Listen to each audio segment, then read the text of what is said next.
Olá, tudo bem, gente? Meu nome é Francisco e hoje vamos falar sobre a fé sem obras. E vamos ver hoje o que significa uma fé sem obras, né? O que significa ter fé em Deus, acreditar em Deus, só que não ter as obras para provar isso. Então vamos lá, começar, é uma importante lição, eu peço para que fiquem até o final, que é muito importante para nós cristãos.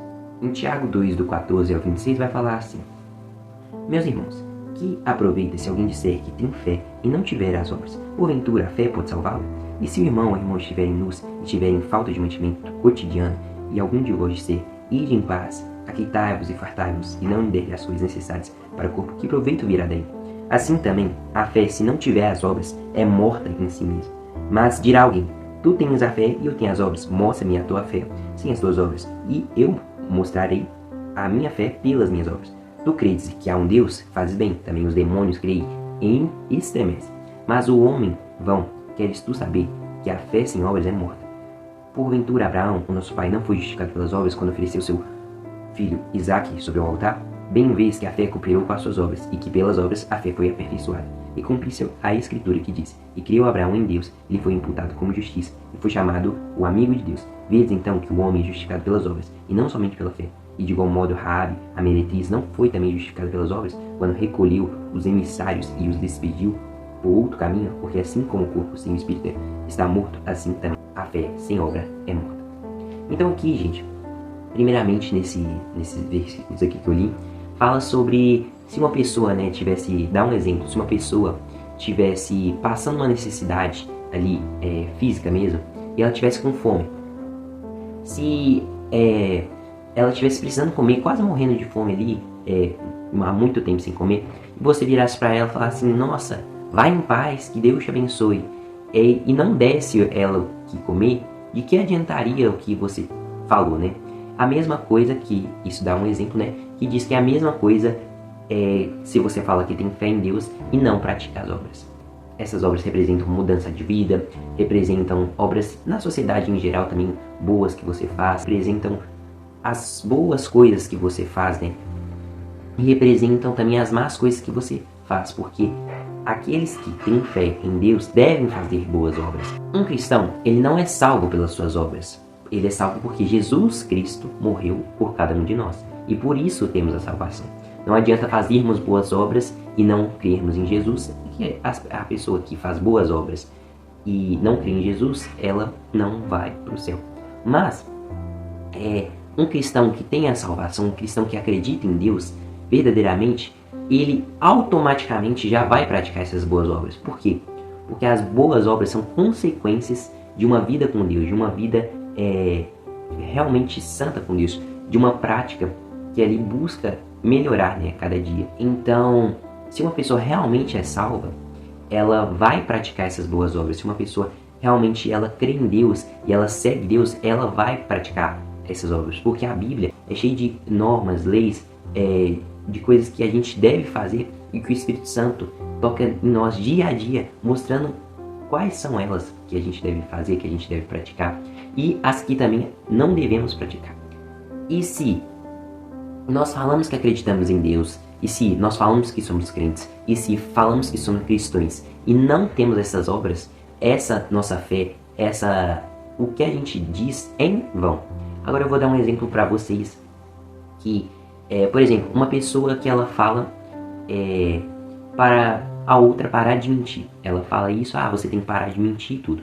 Só que essa pessoa que está falando para parar de mentir, ela mente mais que tudo. Então, o que ela está falando ali vai ser para outra pessoa em vão, não vai valer de nada, porque afinal ela não cumpre aquilo que ela diz. A mesma coisa da fé sem as obras. A fé sem obra, aquela pessoa que diz que acredita em Deus, que segue Deus e não tem essas obras, é em vão, não adianta nada. E agora eu vou falar para vocês, e hoje em dia você pode perceber que o cristianismo ele está em mancha na mente das pessoas. Como assim mancha?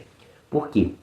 Porque pessoas que dizem que creem em Deus, pessoas que dizem que são cristãos, pessoas que dizem que têm fé em Deus, que seguem Deus, falam isso com a boca e não fazem isso com as obras. E o cristianismo acaba sendo manchado na mente das pessoas. Hoje em dia você pode perguntar a muitas pessoas que não são cristãs, assim, o que você acha das pessoas que vão à igreja ou dos cristãos, você talvez vai receber uma resposta não muito atrativa, né?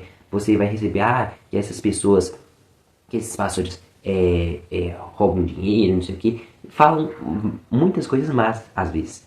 E isso se deve justamente por pessoas que dizem que representam a fé, ou seja, pessoas que vão na igreja, pessoas que dizem que creem em Deus, pessoas que dizem ser seguidores de Jesus, mas elas não têm essas obras. E as pessoas de fora vão olhar essas más obras e isso não vai ser atrativo para elas, pois essa pessoa que crê em Deus e não tem as obras, ela vai falar: olha, você tem que se converter a Cristo, você tem que mudar a sua vida. Vai tentar convencer ela ali de se voltar para Deus. Só que as obras dela não vão condizer com isso.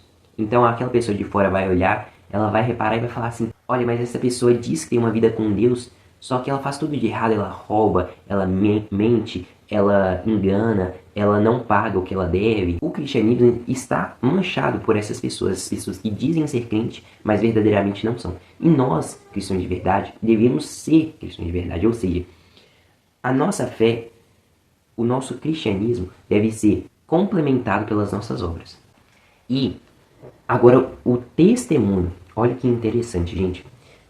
O testemunho, ele muito de fato, né, a gente tem duas formas de falar, né, para as pessoas sobre Deus.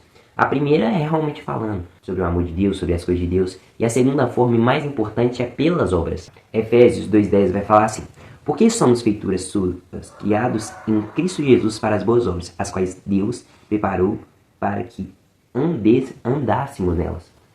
Então, Jesus Cristo, ele deu o exemplo aqui na terra de boas obras, de como um cristão de verdade deve se comportar. Em Mateus 7:17 diz assim: assim, toda árvore boa produz frutos bons, e toda árvore má produz frutos maus. Aqui nesse contexto aqui está falando sobre os frutos, né? Que vocês vão conhecer um crente pelos frutos. Por quê? Aquele crente que verdadeiramente, né? Aquele cristão que verdadeiramente segue a Bíblia, né? Segue as ordens de Deus, pratica boas obras, você vai conhecer que realmente ele é seguidor de Cristo. Agora, aquele cristão que diz ser cristão e faz coisas más, ele engana, ele rouba, ele mente, ele não paga o que ele deve, ele faz essas más obras, ele não é justo, você vai conhecer que aquele cristão, aquela pessoa, ela realmente não tem uma vida certa com Deus. E o testemunho, ele vem justamente das obras, a segunda forma de testemunho. Que as pessoas de fora, as pessoas que não são cristãos, né, os ímpios, eles verão, né, o que você faz. E isso é o que realmente dá os testemunhos. Uma pessoa que dá boas obras, ele dá bom testemunho e não mancha a palavra. Agora, uma pessoa que tem más obras, mancha o cristianismo. E, verdadeiramente, uma pessoa se converterá mais pelas obras que ela vê na pessoa do que pelo que a pessoa fala. Porque, como eu disse, não adianta você falar para a pessoa se converter a Deus se ela vai olhar para a sua vida e ver coisas malignas que você faz, coisas que não são certas. Então, pelas suas obras, pelas obras que você faz, eles conhecerão que você é um servo de Deus. Em Mateus 5,16 diz assim: e resplandeça a vossa luz diante dos homens, para que vejam as boas obras e glorifiquem ao vosso Pai que está nos céus. E João 10, do 37 ao 38 diz assim: se não faço as obras do meu Pai, não me acrediteis, mas se faço as obras e não creis em mim, creis nas obras, para que conheçais e acreditais que o Pai está em mim e eu nele. Então, aqueles que servem verdadeiramente a Jesus Cristo, aqueles que verdadeiramente buscam ali aprender de Cristo, buscam estar no caminho de Cristo, eles verdadeiramente, as obras que eles fazem, as coisas que eles fazem, verdadeiramente confirmará a fé deles, confirmará que eles são realmente seguidores de Deus. E para as pessoas de fora, aqueles que são ímpios, aqueles que não acreditam em Deus, aqueles que não seguem o cristianismo, eles vão ver essas pessoas e verdadeiramente vão ver Deus na vida delas, através das obras delas. Então este é o verdadeiro testemunho. Uma pessoa não é salva pelas suas boas obras, mas sim, ela é salva, e por ela ser salva, ela mostra essas obras. Ela tendo uma vida que as pessoas vão olhar e dizer: essa pessoa é diferente, essa pessoa ela não pratica essas más coisas, ela não engana, ela não mente, ela não faz coisa de errado, ela ajuda o próximo, ela ama o próximo. Então essas obras são acompanhadas da salvação e são acompanhadas de uma pessoa que realmente serve e acredita em Deus. E nós devemos ter cuidado com as nossas obras, com o que a gente faz, justamente para não mancharmos, né, o cristianismo, justamente para não mancharmos o cristianismo. Ou seja, para que a gente não venha só falar de boca, mas que a gente fale de Deus com a boca, mas que em nós, nas nossas práticas diárias, possamos ter o testemunho vivo de que Deus está nas nossas vidas. Peçam que Deus ajude vocês a praticarem essas boas obras, a terem boas obras, ter bom testemunho de vida. E que verdadeiramente vocês sejam usados para que mais e mais pessoas se convertam ao Senhor. Em nome de Jesus, que Deus abençoe com vocês e tchauzinho. Tchau, tchau.